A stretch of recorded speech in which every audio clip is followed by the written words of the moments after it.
Buat yang masih bingung apa itu machine learning, tenang, gue coba jelasin pakai bahasa yang paling sederhana. Machine learning itu adalah salah satu cabang dari artificial intelligence atau yang biasa kita sebut dengan AI.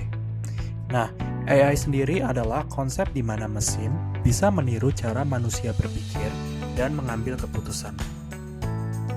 Selayaknya manusia, mesin juga bisa punya berbagai kemampuan. Mesin bisa melihat, yang biasa kita sebut dengan computer vision. Mesin juga bisa mendengar, atau speech recognition. Mesin bahkan bisa mengerti bahasa manusia yang dikenal sebagai natural language processing. Ada juga mesin yang bisa bergerak dan berinteraksi dengan dunia nyata. Itu masuk ke robotik. Dan yang paling penting, mesin bisa berpikir dan belajar dari pengalaman. Inilah yang kita sebut dengan machine learning. Nah, sekarang kita mau tahu nih gimana sebenarnya machine learning itu bekerja. Bayangin ada seorang anak kecil yang disuruh nebak mana kucing, mana anjing, dan mana ikan. Pertanyaannya, gimana caranya otak anak itu bisa tahu jawabannya?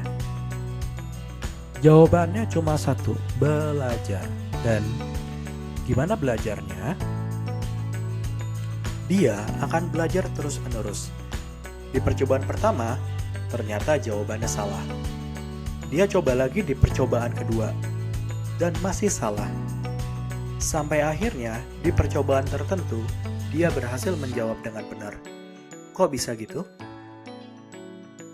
Karena dia udah mulai mengenali apa yang kita sebut dengan pola. Misalnya, buat si anak, kucing itu biasanya kakinya 4, punya ekor, matanya 2, dan suaranya lembut. Sementara anjing, sama-sama berkaki 4, tapi kepalanya lebih lonjong dan suaranya lebih galak. Nah, kalau ikan, dia nggak punya kaki dan hidupnya di air.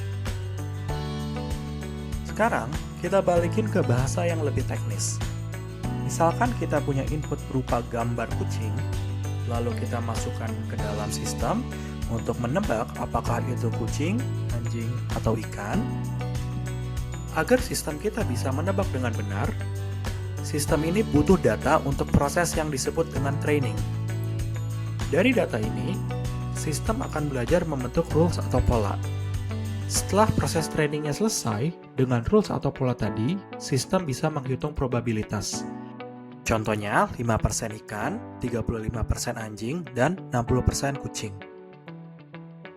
Kalau penjelasan ini kepake, follow biar nggak ketinggalan konten AI yang nggak ribet.